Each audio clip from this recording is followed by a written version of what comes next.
Terceira parte. Das leis morais. Capítulo X. Da lei de justiça, de amor e de caridade. Justiça e direitos naturais. 827. O sentimento da justiça está em a natureza, ou é resultado de ideias adquiridas. Está de tal modo em a natureza, que vos revoltais à simples ideia de uma injustiça. É fora de dúvida que o progresso moral desenvolve esse sentimento, mas não o dá. Deus o pôs no coração do homem.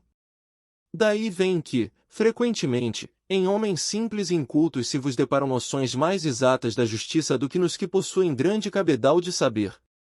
828. Sendo a justiça uma lei da natureza, como se explica que os homens a entendam de modos tão diferentes, considerando um justo que a outros parece injusto?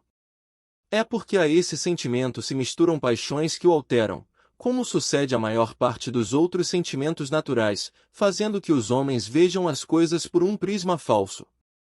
829. Como se pode definir a justiça? A justiça consiste em cada um respeitar os direitos dos demais. Parte terceira, capítulo X. A. Que é o que determina esses direitos? Duas coisas, a lei humana e a lei natural. Tendo os homens formulado leis apropriadas a seus costumes e caracteres, elas estabeleceram direitos mutáveis com o progresso das luzes. Vede-se hoje as vossas leis, aliás imperfeitas, consagram os mesmos direitos que as da Idade Média. Entretanto, esses direitos antiquados, que agora se vos afiguram monstruosos, pareciam justos e naturais naquela época. Nem sempre, pois, é acorde com a justiça o direito que os homens prescrevem. Demais, este direito regula apenas algumas relações sociais, quando é certo que, na vida particular, há uma imensidade de atos unicamente da alçada do tribunal da consciência.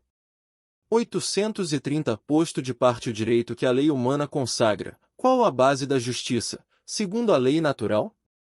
Disse o Cristo, queira cada um para os outros o que quereria para si mesmo.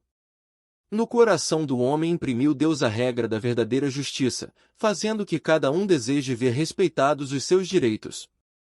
Na incerteza de como deva proceder com o seu semelhante, em dada circunstância, trate o homem de saber como quereria que com ele procedessem, em circunstância idêntica. Guia mais seguro do que a própria consciência não lhe podia Deus haver dado. Efetivamente, o critério da verdadeira justiça está em querer cada um para os outros o que para si mesmo quereria e não em querer para si o que quereria para os outros, o que absolutamente não é a mesma coisa. Não sendo natural que haja quem deseje o mal para si, desde que cada um tome por modelo o seu desejo pessoal, é evidente que nunca ninguém desejará para o seu semelhante senão o bem. Em todos os tempos e sob o império de todas as crenças, sempre o homem se esforçou para que prevalecesse o seu direito pessoal. A sublimidade da religião cristã está em que ela tomou o direito pessoal por base do direito do próximo. 831. Da necessidade que o homem tem de viver em sociedade, nascem-lhe obrigações especiais? Certo, e a primeira de todas é a de respeitar os direitos de seu semelhante. Aquele que respeitar esses direitos procederá sempre com justiça. Em o vosso mundo, porque a maioria dos homens não pratica a lei de justiça, cada um usa de represálias. Essa causa da perturbação e da confusão em que vivem as sociedades humanas. A vida social outorga direitos e impõe deveres recíprocos. 832. Podendo o homem enganar-se quanto à extensão do seu direito, que é o que lhe fará conhecer o limite desse direito.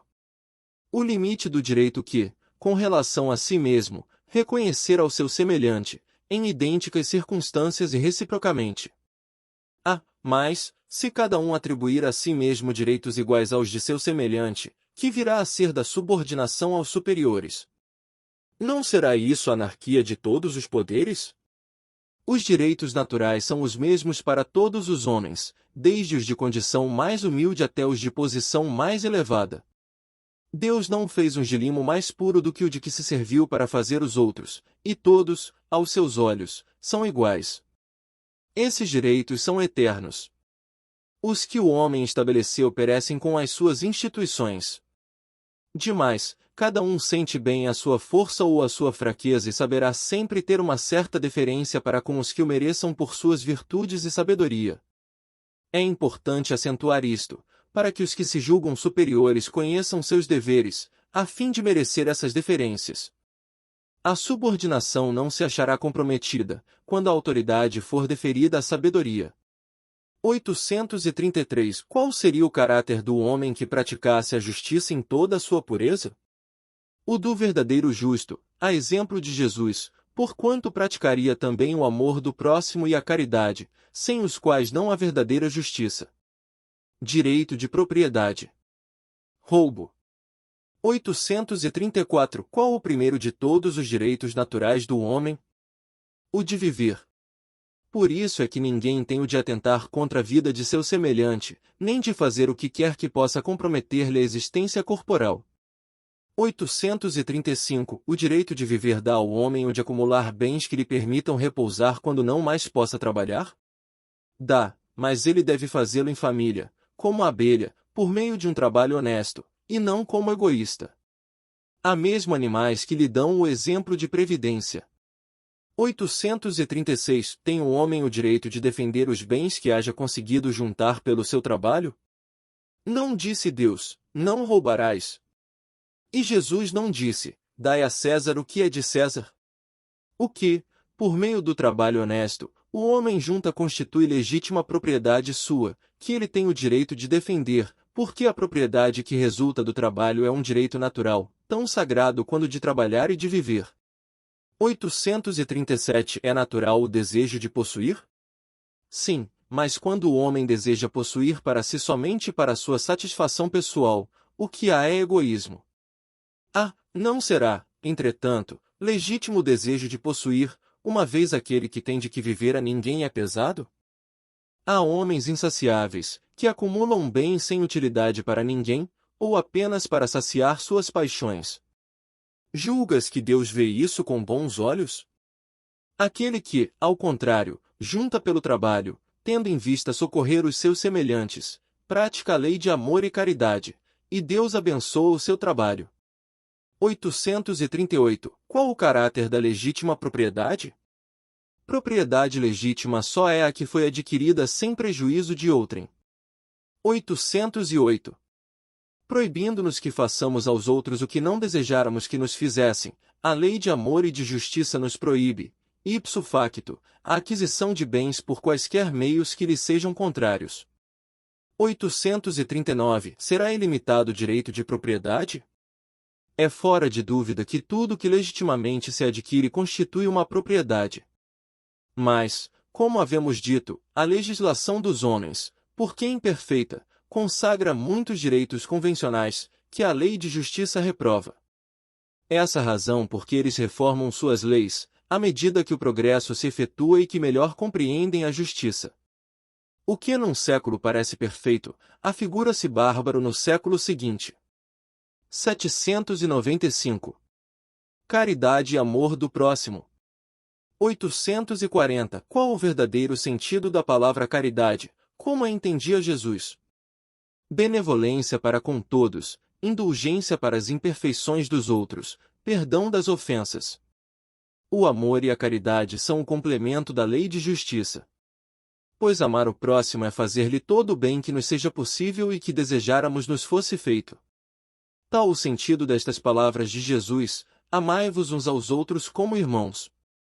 A caridade, segundo Jesus, não se restringe à esmola, abrange todas as relações em que nos achamos com os nossos semelhantes, sejam eles nossos inferiores, nossos iguais, ou nossos superiores.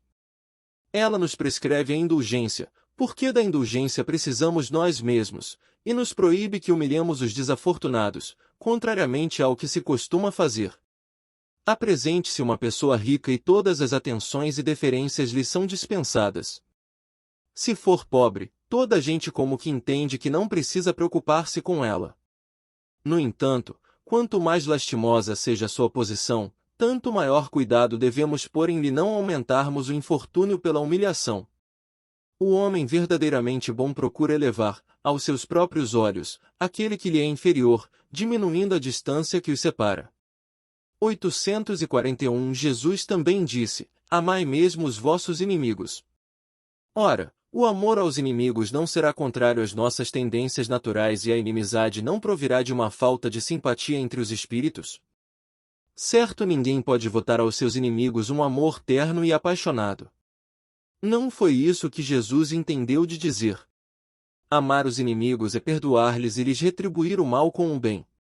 O que assim procede se torna superior aos seus inimigos, ao passo que abaixo deles se coloca, se procura tomar vingança.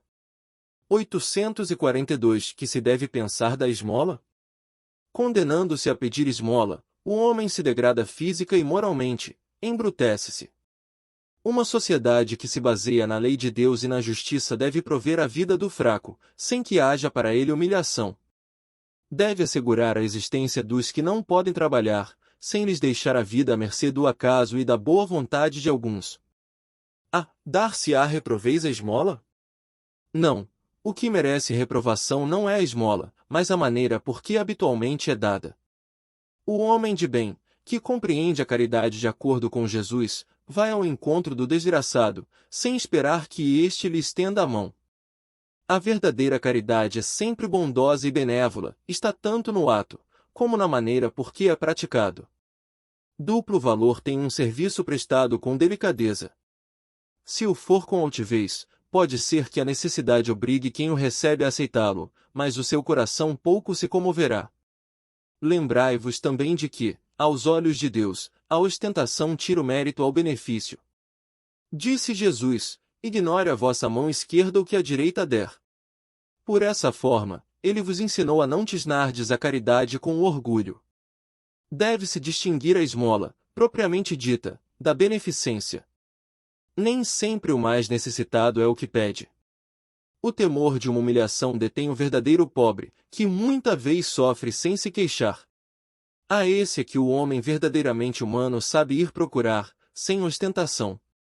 Amai-vos uns aos outros, eis toda a lei, lei divina, mediante a qual governa Deus os mundos. O amor é a lei de atração para os seres vivos e organizados. A atração é a lei de amor para a matéria inorgânica. Não esqueçais nunca que o espírito, qualquer que seja o grau de seu adiantamento, sua situação como encarnado, ou na erraticidade, está sempre colocado entre um superior, que o guia e aperfeiçoa, e um inferior, para com o qual tem que cumprir esses mesmos deveres. Sede, pois, caridosos, praticando, não só a caridade que vos faz dar friamente o óbolo que tirais do bolso ao que vô-lo ousa pedir, mas a que vos leve ao encontro das misérias ocultas. Sede indulgentes com os defeitos dos vossos semelhantes.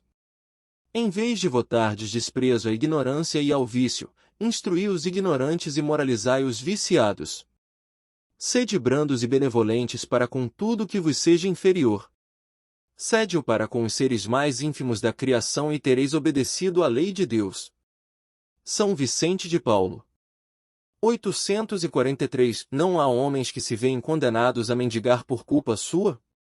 Sem dúvida, mas, se uma boa educação moral lhes houver ensinado a praticar a lei de Deus, não teriam caído nos excessos causadores da sua perdição. Disso, sobretudo, é que depende a melhoria do vosso planeta. 707. Amor materno e filial. 844. Será uma virtude o amor materno, ou um sentimento instintivo, comum aos homens e aos animais? Uma e outra coisa. A natureza deu à mãe o amor a seus filhos no interesse da conservação deles. No animal, porém, esse amor se limita às necessidades materiais, cessa quando desnecessários se tornam os cuidados. No homem, persiste pela vida inteira e comporta um devotamento e uma abnegação que são virtudes. Sobrevive mesmo à morte e acompanha o filho até no além-túmulo. Bem vedes que há nele coisa diversa do que há no amor do animal. 205-385. 845. Estando em a natureza o amor materno, como é que há mães que odeiam os filhos, e não raro, desde a infância destes? Às vezes, é uma prova que o espírito do filho escolheu, ou uma expiação, se aconteceu ter sido mau pai, ou mãe perversa, ou mau filho, noutra existência. 392.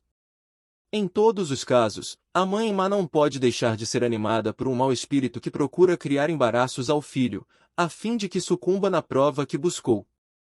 Mas, essa violação das leis da natureza não ficará impune e o espírito do filho será recompensado pelos obstáculos de que haja triunfado.